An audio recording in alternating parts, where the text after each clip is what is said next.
Porkit Tagulaw, wala na rides. Tara, Hampas Lupa! Wow! Welcome mga Esi! Andito na naman po tayo sa panibagong episode ng Kwentuang HB. So for today's episode, meron tayong special guest. Yung nakarang episode natin, i-interview natin yung mga co-bikers natin sa Hampas Lupa. But this time, one of our valued team members ng Hampas Lupa. Second, welcome to Ayan. So sa mga hindi nakakalam, si Kuya Ken is generally known as a pro racer, the same time president and founder ng Kum Home Center. But for this episode, alamin natin sino ba si Kuya Ken outside ng mga mamahalin niyang helmet. Patay tayo Yan. So, bago tayo magsimula, first random questions. Pagbibigyan ka ng pagkakataon, magkarera, mag-race, sponsor mo Ibo, susuotin mo. Hindi, okay naman ang Okay, Pero okay. hindi ko gagamitin. Yeah, pwede naman cut yun eh. So, anyway, siguro meron tayong mga series of questions. May mga hinanda tayong question para kay Kuya Ken. Para malaman natin kung sino ba si Kuya Ken outside racing industry, no? Aside from being Ninja Philippines admin. Admin ka pa ba ngayon? Hindi na. Hindi na, kakabitiw lang pala. Kanina lang, may Kasi masyado maraming responsibilidad. Ayun. So, siguro Kuya Ken, looking at you as pro racer, businessman, tapos, of course, family man. So, kung papipiliin ka ng isang salita na nagde-describe sa'yo pagkagising mo sa umaga, so alin din yung nasa front seat? Sino si Kuya Ken pagkagising? Pagkagising sa umaga, iniisip ko agad yung negosyo. Negosyo. Agad. May morning routine kasi ako eh. So, pagkagising, dasal. Siyempre. Yan, Tapos, magandang sa mga viewers natin. Oo. Catch up, Kuya Ken. Tapos maganda. lagi kong iniisip yung positive sa business. Pagkagising, laging kasi law of attraction yung ako. As business owner talaga, ganun as talaga yung negosyante. thinking, no? Thinking, ganun talaga. So, anyway, I mean, yung part ng business, ng pag-usapan natin yung mga bikes, but before we proceed on that discussion, so, we consider as successful man ka na ngayon. Pero wala naman naging successful agad, di ba? So, ngayon, i-discuss siguro natin yung yung pinagmulan mo, Kuya Ken, no? So, balikan natin yung starting line mo. Wala talaga nagsimulang mayaman na Kuya Ken, right? I mean, naging estudyante, nag-start so, Totoo. so pag-uusapan natin, so, bago yung mga naging negosyo, mga tropeyo, so, pakita lang natin mabilis, recent race lang na naka-podium si Kuya Ken, no? Paano naging pundasyon yung pagiging, I heard you're from the law enforcement before. So, Correct. ano yung naging pundasyon mo or paano naka-impluwensya as being, law enforcement from previous life mo?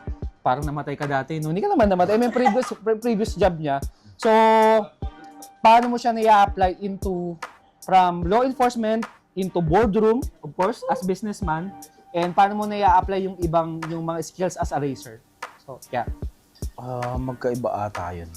Anyway, kung ikukumpara sa being law enforcement, ex-law enfortment,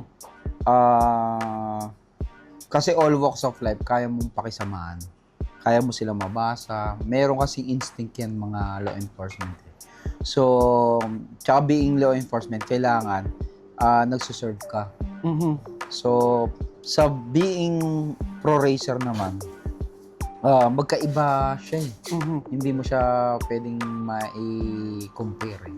Sa racer, as racer naman, talagang back to zero ka. Back to zero. Oo. May skills na pinag-uusapan natin yan. Exactly. Magkaiba talaga siya. Regardless kung anong motor mo. Regardless. Wala kang skills. Wala. Yung nagtuturo sa akin, mas bata sa akin. So, kailangan mong maging rin. Ka rin. So, masasabi mo ba maging sa ibang mga viewers natin na regardless kung anong age mo, pag nag-enroll ka sa mga riding, regardless, matututo ka pa rin. Regardless. Kahit ako matanda na ako, matututo pa rin ako. Not necessarily na kailangan, kung 80 years old ka na, pwede ka pa. Iba naman yung syempre, no?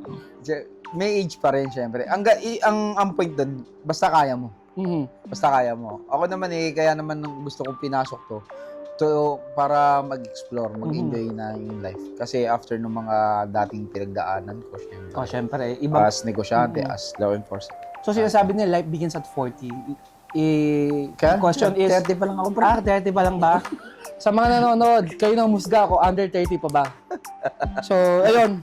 Second question natin, Kuya Ken. So, nakita ng mga tao yung success mo, yung mga big bike, having a multiple, super sport na motor, Ducati, 6R, 10R. So, pero wala nag-umpisa sa tuktok, ama. What? Pwede mo ba may share yung moment sa buhay mo na masasabi mong rock bottom ka talaga? In terms of financially, professionally, well, sama natin personally. So, paano mo hinukay yung sarili mo pabalik sa taas? So, kung pwede mo kami i-share ng kwento mo, kahit maliit na maiksing kwento lang, sharing na bago naging Kuya Ken, ano yung mga maging mga challenges mo sa buhay? Hindi,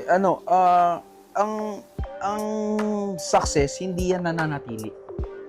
So, ano yan it's a matter of ano ba yung ibig sabihin ng success sa'yo? Yes. Oh, so, Diba, depende pala yun. Pwede kang maging... Hindi lang ba yung about sa pera? Hindi lang about sa pera. Pwede kang successful sa relasyon, Mhm.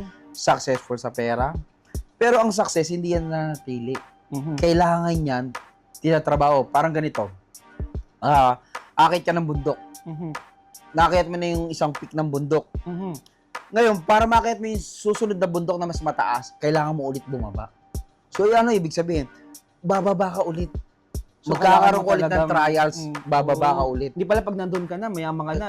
Wala ka na problema. Oo, exactly. Hindi ko kasi masagot kasi dito ako mayaman. Exactly ganun. So, ibig sabihin, ang success, dapat yun sustainable. Sustainable So, talaga. wag ka dapat na pag-success ka, di ako na, hindi pwedeng ganun. Walang ganun. Ang success, continuous yun. Bababa at bababa ka para makakit mo yung mas mataas na bundok. Ganun lang kasimple yun. So, ang success, depende rin sa meaning sa'yo. Mhm. Pwede kang, Oh, ako ikaw pala katulad ko, magde-define nun. successful ako sa isang bagay, masasabi ko. Mhm. Pero sa relasyon, di ako successful. Pero successful ako sa mga anak ko. Mhm. Parang ganun. Sa mga nagtataka, may asawa na ba si Kuya Ken? Single. Single! 101%. Yeah! So, may mga anak na sinusuportahan. Ayun. Yun, doon ako na-focus sa kanila. Thank you, Kuya Ken. So, second question natin, no? Sa karera, so halos normal lang sumemplang kapag yung talagang pinupush mo yung limit ng motor mo. Tama kasi Oo, tama, kailangan tama, mo eh. tama. So, ano naman yung pinakamalaking semplang mo? Naku, Very timely. recent lang. Pinakamalaking semplang mo sa business.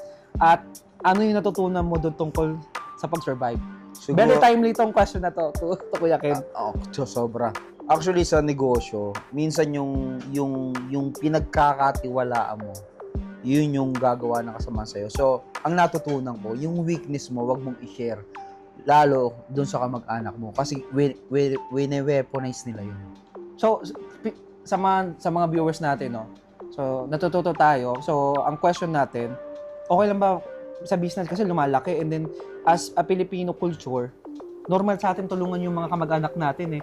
Pero as a business owner perspective, sa tingin mo okay lang kunin yung mga kamag-anak pagdating when you building a business? Maybe yes or no? Yes and no? Case-to-case basis. Case-to-case basis. Tapos, wag mong i-apply yung emosyon. Ayaw mo. Wala Kapag talaga ka dapat. nagkamali yung kamag-anak mo, nagkamali yun. Walang emosyon dapat. So, kailangan talagang Kahit i-discipline masaktan na. sila, gawin mo yun dapat. Ganon kasimple sa Yun negosyo. kasi yung nakikita natin na challenge Kasi, kasi minsan kasi sila yung mismong gagawa ng masama sa'yo. So, hindi lahat pero as you go along, pagka nagpe-fail ka, natututo ka. Mhm. So, recently, ako yung nawalan ng na may gumawa ng kalokohan sa negosyo. Pero, yung gumawa na yun, tapos na yung ano niya, yung era niya na yun. Mhm. So, masisira yung reputasyon na yun, mawawala siya sa amin. Ako naman, continue lang. Actually, mas na-challenge ako pagka nagagawan ako ng masama. Talaga. Oo, mas na-challenge ako. Mas gusto kong magtayo pa ng ibang branch. Sa, So, may quick question lang, Kuya Ken. Si Kuya Ken ba, pagdating sa pagbibigay ng second chance, kunyari may someone, I mean, not only part of the family, but also in terms of the friendship, So kapag may mga nakagawa ba ng kasalanan sa'yo, how do you deal with that? So, Actually, okay lang ba sila bigyan ng chance? biblically speaking, lahat naman ay may chance. Pwede naman bigyan ng chance. Tayo nga, ito ba, pinatawad ng Diyos eh. Tama naman. Ganun lang kasimple yun. So, bigyan mo ng chance. Pero, ang tao, hanggat hindi umaamin sa kasalanan niya, hindi magbabago. So, dapat halimbawa ikaw, nagkasala ka sa, aminin mo muna bago kitang patawarin. Pag inamin mo, magbabago kasi inakanalig mahirap naman kasi umamin mo. ng kasalanan na hindi mo sinasabi, di ba? Exactly. Yung patatawarin lang kita. Kasi yung pagpapatawad nandun eh. Lalo't sa mga taong alam mo na, yung accommodating. Parang gano'n. So, okay, nasa tao ba? Kailangan aminin mo muna yung kasalanan mo bago bigyan ng second chance. Lahat naman, wala namang problema sa second chance. Pero case to basic pa rin. Kailangan matuto ka magbasa ng tao. Iyang bang skills ng pagbabasa ng tao, masasabi mo somehow, medyo na-train yan during your law enforcement days? Kasi, kasi schooling wise, kasi syempre laki akong Intel family syempre.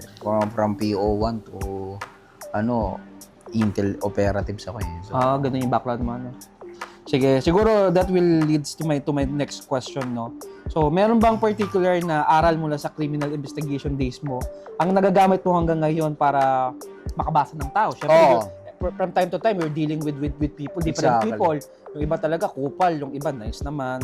And most of the time, kapag mabait ka, talagang tinitake for granted ka. Ngayon, pag na-meet mo ba sila, nagagamit mo yung experience mo dun sa as criminal investigation part ng buhay mo? Actually, sa mga tao ko, kilala nila ako eh.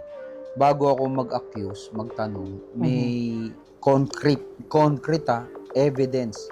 Hindi substantial, concrete. Ibig sabihin, konkreto na yung ebidensya ko bago ko itanong. So, pag nagtanong ako sa'yo, it's a matter of aminin mo na lang o hindi. So, may mga pinakulong na, may mga kinasuhan ako sa negosyo ko na gumawa ng masama. Pero, ang pag gumawa ka ng masama, talaga, may balik talaga yun. Matatapos yun. So, nakawa mo ako ng 1 million. Pero ako, alam kong kaya kong mag-generate ulit ng ganong income. Pero ikaw, tapos na yung So, wala nang chance talaga, no? Wala na. Wala nang chance. At least based dun sa conversation natin, talagang merong part ng previous life mo yung nagagamit mo. Bago ako mag-akusa, bago ako magsabi sa'yo, alam mo na yung facts. So, it's hindi ako magsasabi sa'yo na lang o yes or no. Okay. Validation na lang actually. Parang meron akong ebidensya bago ako magsabi sa'yo. Ayun. So guys, hopefully may mga natutunan kayo. So, for the past 10 minutes ng discussion natin, so we talks about past experience. Ngayon, medyo mag-divert tayo ng konting topic and discussion. So, sa ating next list of questions, so it's being a dad, at the same time, a pro racer. Paano ba napagsasabay-sabay yung mga bagay na yun, no? So, 3 mabigat na helmet ang sinusuot mo araw-araw. First is as a pro racer. Second, businessman. At lastly, tatay. So, 2 different helmets yan suot natin. So, meron kang 24 hours lang sa isang araw. So, Kuya Ken, paano mo mababalanse yung oras mo nang walang napapabayaan sa 3 yan? Actually, pare-pares tayo may 24 hours. It's a matter of paano mo siya gagamitin. So, halimbawa, ikaw may 24 hours. May 24 hours ako. Kumikita ako ng 5,000. Ikaw kumikita ng 1,000. Pero para sa may 24 hours. Lang, no? So, work-wise. Yun yung in terms of business, sa business side. Pero when it comes to personal lives, yung negosyo, family, everything. Halimbawa ako, sa mga anak ko, mayroon talaga akong time para doon. Nag-allocate ka talaga yun. Inaaway ko yung mga nanay nila pagka hindi nila binibigay sa akin yung mga bata. As in, away. Sa mga nanonood, sa mga nanonood, konting trivia lang, no?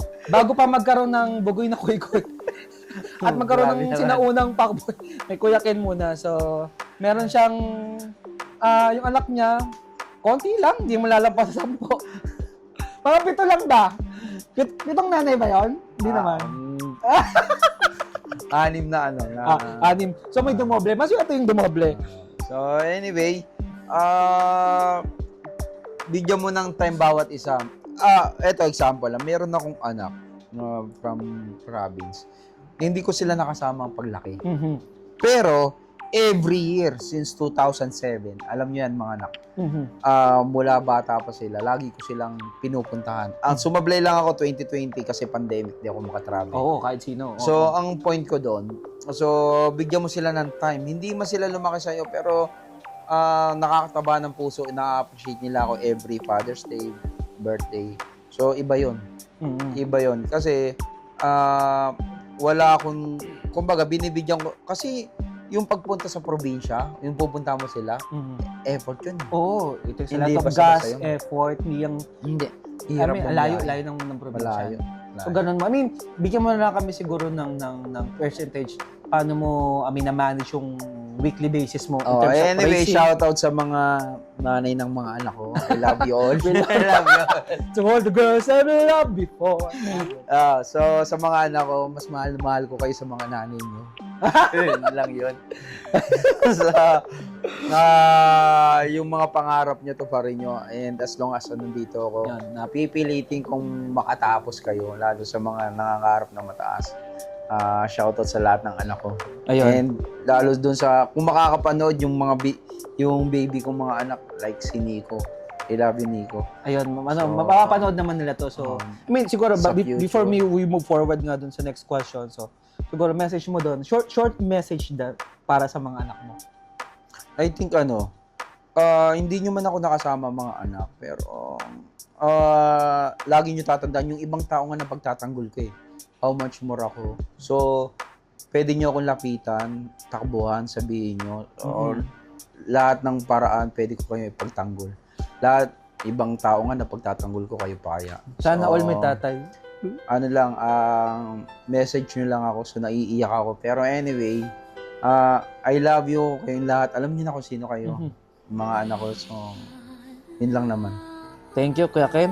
So, our next question is, delikado yung big bag racing, no? Alam na natin yan. So, hindi to para sa mga mahinang loob. So, aminin natin, ngayon tatay ka na, iba na yung tingin mo sa race, eh. So, piga ng gasolina, ng gasolina. So, sa truck kung para sa nung binata ka pa. So, paano mo ngayon, I mean, every time nakasampa ka ba sa motor, naiisip mo ba na, ay, kailangan kong at least somehow mag-ingat kasi may mga batang nag-aantay sa akin. Or talagang yung adrenaline mo, hindi, sasagad ko to hanggang dulo. Siyempre, iba talaga yung kabataan. Iba talaga. Kaysa sa may iniisip ng responsibility. Anyway, ang kalaban mo sa race, hindi yung kakompetensya mo, yung sarili Yung mo. sarili mo. So, ano ka ba nung nakaraan na race? Ano ka ba nung, kumbaga, ang ibibit mo yung sarili mo. So, wag mong isipin yung kakompetensya mo. Mhm. So, yun lang. Ay, ibit mo yung sarili. Ang race kasi, science, precise dapat.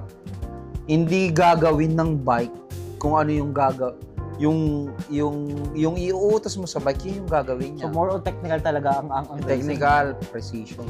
Dapat precise. Okay, sige kayo. Thank you. So next question natin. So ano yung core value na natutunan mo sa track o sa negosyo na sinisigurado mong maituturo mo at maiiwan mo sa mga anak mo? Somehow na core value ng pagdating sa business and pagdating sa pangangarera. Siguro, calculated risk. Calculate. So dapat talagang Calculated lahat. Hindi hindi pwede bara-bara. Hindi pwedeng bara-bara. So dapat may plano ka. Same lang din. Pati sa race. Yun, napakagandang message, no? Calculated. Dapat kalkulado mo lahat. Pag kalkulado mo lahat, perfect yun. So dapat may plano. At some point may plano. Calculated. Okay, so risk. Lahat naman risky, pero dapat kalkulado. No? Sige, Kuya Ken. Thank you. So ngayon, kanina may mga series of questions tayo ngayon. Parang may mga question tayo na rito na mabilisan lang, no? So, parang fast talk style, pero very few questions. So, law enforcement o racing? So, saan mas grabe yung adrenaline rush? Law enforcement. Mas maramas talagang... Oo, mahal na mahal ko ang pagiging law enforcement. So, alam nyo na. So, mas matindi ang pagiging law enforcement. Iba naging buhay ko sa pagiging law enforcement. Next question. So, matalo sa karera o malugi sa isang deal? Alin ang mas nakakapuyat sa gabi? Matalo sa yun sa deal. Sa deal. So, Sa karera. syempre, pag natalo ka sa karera, Kasi, tingnan mo lang, pwede ka makapag-move on. correct. Tsaka hindi lahat nakakapagkarera. Oo, tama. Hindi So, lahat. ako rin, pag natalo ako sa negosyo, hindi ako makatulog. Wala, ang negosyo talaga. Actually, hindi naman ako sa hindi nakakatulog. Tinutulog ko lang. Nandiyan kayo, HB, shoutout kay Harold. Shoutout sa mga HB Which member, is- solid. Oo, yun lagi kong tinatakbuhan, nawawala yung stress ko. So, ayun. Kayo, mga HB, syempre. Kapag ka may stress ako, katulad niya may stress, di ba? Sa negosyo. Eh. Pero, nawawala yung stress ko pag Ayun, thank you Yeah. Kuya Ken. We really Really appreciate invite mo. yung sobra. message na yan sa amin. So, ngayon, ito Kuya Ken, very quick lang to. Ang pinaka-importanting ugali ng isang winner, isang salita lang. How do you describe ang isang magandang attitude ng isang winner? Huwag sumuko. Magsumuko talaga Yun lang talaga. sa bagay. So, yeah. Walang, yung suko, wala sa vocabulary. Dapat, kumbaga, may kasabihan tayo na fall 7 times, dapat 8, di ba? So, talagang kahit Oo, anong... pag nag-fall, tayo lang. So, ano masasabi mo sa mga ibang viewers natin naman? Kasi, regardless kung ano yung pinagdadaanan nila, gaano man kahirap. Naku, kung sa pinagdadaanan lang, kasi ako sa ilang taon na ako, 40 years. 40 years 40? na ako nag-i-exist sa mundo, mahigit. So, 40 ka lang, ganon. Pwede rin. Kala ko, 39 and 300, 64 days. Oo, parang ganun. 365. Anyway, ano nga ulit yung tanong? Ang pinaka-importanting ugali ng isang winner, isang salita lang. Ayun, wag sumuko. Magsusuko. Ayun lang talaga. Wala suko. Pag suko, pagka sumuko ka, tapos yun. Yun na, doon na matatapos. Tapos yun. May isa akong kaibigan yan, tinuturing kong kapatid eh, diba? Pagka tumatawag sa akin. So, wag mo lang dadaan sa emosyon. Dapat- Isip ka muna, pag lasing ka, ano ka lang, pahinga ka muna. Kaya muna. Pag nawala lasing mo, tamo, mababago decision mo. Paano yung mga lasing naghahamon ng away? Mga ganon, nagkikik. Tapos, Mali mo lang. Shoutout kay Harold, I love you. so, may audience dito. Shoutout. Oh. Shoutout, bro. Love Ayan, you. siguro, few questions na lang. So, for you, best sound sa buong mundo? Tunog ng inline 4 engine or naka-redline o yung tawa ng mga anak mo? Tawa ng anak ko, grabe yun. Kasi may anak ako na kasi hindi naman lumaki sa akin yung mga anak ko eh. Pero meron akong anak ngayon na bata pa, na tuwing nakikita ako, sobrang excited siya. Sumasalubong sa akin. Iba Iba pa rin eh, no? I mean, masarap talaga magparib ng motor, no? Iba yung feeling sa ating mga lalaki. Pero siguro ibang level din kapag naririnig mo tumatawa yung mga grabe talaga. Iba Ayun. talaga yan. Iba. So iba pa rin, regardless, si Kuya Ken wearing different helmets as business owner, racer, iba pa rin ang dating kapag siya yung Daddy Ken na tao. Oo, iba talaga yun. Iba talaga yun. Question na lang ako, sobrang lakas ng motorcycle and business scene ngayon sa Pilipinas. And madaming kabataan ang tumitingala sa mga racers, katulad ninyo. So kung may lalapit sa yung bata ngayon, sasabihin, Kuya Ken, ano po bang magiging, paano po ba maging successful tulad ninyo? Pero wala po akong pera, wala akong connections, and ano yung pinakaunang steps na ipapagawa mo para magawa niya yung Actually, yung katulad ng sinabi ko kanina, ang being successful is how you define. Diba? Paano mo ba dinidefine yung pagiging success? Diba? Meron naman successful na wala namang hindi naman financially free. Pero successful sila. So, ang masasabi ko sa bagay na yan, sa mga kabataan, kung ano yung, kasi ako nung time na mga 20 years old pa lang ako, pag-graduate ko ng college, meron alam mo agad yung vision mo. Alam mo yung vision ko. So, kaya lang, yun. since wala akong tools, means. So, yung naging way ko na, diba? So, napasok ko ng bangko, ang isang, financial services, tapos napasok ko sa serbisyo, sa PNP. Kumbaga, yun, yun yung mga naging, ano ko, stepping stones stone. mo. So, tapos, kung ano yung kinalakihan mo, yun yung magiging pundasyon mo. Mhm. Hindi ka na mababago ng kahit anong institusyon. So, So, the fact na dapat, ano ka, may vision ka. so dapat kahit ang message natin guys, so regardless kahit anong challenges sa buhay, kapag alam niyo yung gusto niyo maging pagdating ng araw, mahihirapan kayo pero darating pa rin yung point na Actually, matatagpuan niyo yung kung ano yung gusto Exactly. niyo. Ako nga, nung college, gusto ko lang makatapos yung time na yun. Mhm. Nung after nung nakatapos ako, doon ako nagplano ng buhay ko. Kaya lang, yun nga, katulad ng sinabi mo, walang means. Saan ako kukuha? Pero ever since kasi, nagnenegosyo na ako. Nagnenegosyo basta importante yung may Ang business dami yung mindset lugi. ka. Diyos ko, I mean, sobrang guys, dami. Hindi lahat ng negosyo Nakakaulugi, 100% nagtatagumpay Hindi, kasi hindi may mga lahat. losses yan. So, hindi porke nakakita kayo ng businessman, talagang Yung successful struggle na nun. yan. Exactly, yung struggle yan, iba. Next question, Kuya Ken. So, ano yung madalas mong mapansin sa pagkakamali ng mga batang riders na nagsisimulang pagkakamali ng mga batang riders o nagsisimulang entrepreneur ngayon dahil sa, sa cloud, social media, paano nila dapat i-correct? Kasi alam mo, yung mga pansin mo sa mga kabataan ngayon, for the cloud lang. So, sa tingin mo, ano yung ma-advise mo sa mga batang, two things, sa mga nagsisimulang magmotor, and then sa mga they're trying to build their business at the very young age. So, anong message? Dalawa yung tanong mo, no? Isang sa pagiging, sa Simula mo motor, sa big bike. sa big bike. Actually, napakaswerte ng mga kabataan ngayon. Kasi nung time ko, hindi ko kayang bumili ng ganyan. Oo, Kuya Kung Ken, yung mga swerte. magulang nyo, kaya kayong bigyan ng big bike, so blessed kayo. So, wag nyo samantalayin. Pero, make sure na maingat kayo. Kung gusto nyo magwalwal sa track, sa mismong racetrack. Pero kasi controlled environment yun. Mhm. Sa kalsada, dapat mas more on discipline. Disiplinado talaga. Disiplinado. No? Hindi pwede Ako, disiplinado ako pagdating sa kalsada. So, kung gusto nyo magwalwal, sa racetrack. Ano kasi masasabi mo control. naman sa mga young entrepreneur na balat ng balat sa negosyo? Yun nga, sa mga bagong negosyante or young entrepreneurs, subok lang kayo, take risk. Take Yun risk lang lang, talaga. yan Wala lang. talagang iba. Kasi ito lang yan.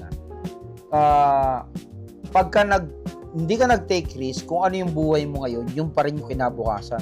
Hindi Take mo risk ka. malalaman, Dalawa no? pwede Totoo. mangyari. Pwede kang malugi, pwede kang kumita. So, saan ka? So, mag-take risk ka. So, lugi ka lang naman eh. Ano ibig sabihin? Hindi ka bankrupt, pwede ka pang bumangon kasi lugi ka lang.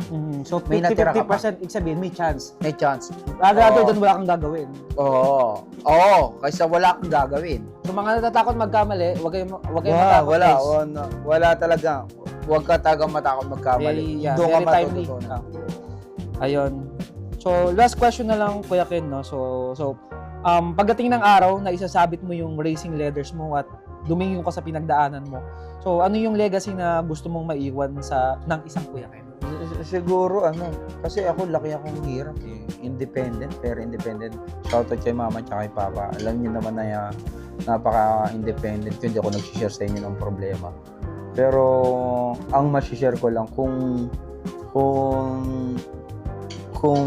ito ang pipiliin yung kahakin, make sure na meron kayong goal sa Sa buhay buhay. niyo. Kasi kapag wala talaga mapapahama kayo. So vision lang. pero vision. thankful ako sa mga sa magulang ko, sa mga teachers ko kasi yun yung naging pundasyon ko kung ano yung pagkatao ko ngayon.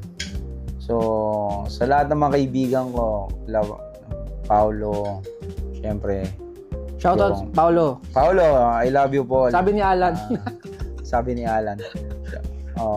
I love you, Paul. Tapos kila Harold, although bago kong kaibigan kayo. Ayun. Pero solid, sobrang solid. Sobrang solid. Wag lang kay. Alam nyo, totoo yun kasabihan kung sino yung kasama mo, yun ka. Mhm. Kasama mo, negosyante. Dapat Iba oo. yung kahit hindi actually negosyante, pero iba yung thinking. Yun ka talaga. Sumahawa ka, Kuya Ken, no? Ka. So maganda talaga ang samahan yung may talaga. So ako bilang matanda sa inyo, Actually, Ay, hindi naman isa nalata. sa Hindi naman nalata. Parang may kilala ko mas matanda, pangalan Dreka. Tanda na yun eh. Oo, nakita ko Pero, nakatungkod yun. bilang matanda sa inyo, ako bilang kuya sa inyo, shoutout sa HB, I love you all. Shoutout sa Ugat. Siyempre, alam niyo naman yan. Ayan. Ano pa ba? Sa Ala. I love you all. Ayan. Bilang matanda sa inyo, nandito naman ako para mag-advise. Sa GC nga, nakikipag-away pa ako sa inyo. Hindi naman necessarily nakikipag-away, pero nag-a-advise lang. Diba? Nag-a-advise lang. So, wag laging pansarili ang isipin. Tatandaan nyo. Ang pakikisama, iba. So, hindi mo talaga mapukuha sa iba. Ayun. So, yun nga, thank you guys for listening on us. So, episode 1 pa lang. So, for episode 2, pag-uusapan natin yung about motorcycle. So, itutour tayo ni Kuya Ken sa mga motor niya. But for today's video, so hanggang dito na lang mula. I hope na marami kayo Thank you, natutunan. Sean. Shoutout sa Shoutout. HB Hampas Lupa Brothers. Naku, solid kayo, sobra. So, meron kami mga kasama rito behind the camera. Pakita mo na kayo! Pakita mo na kayo!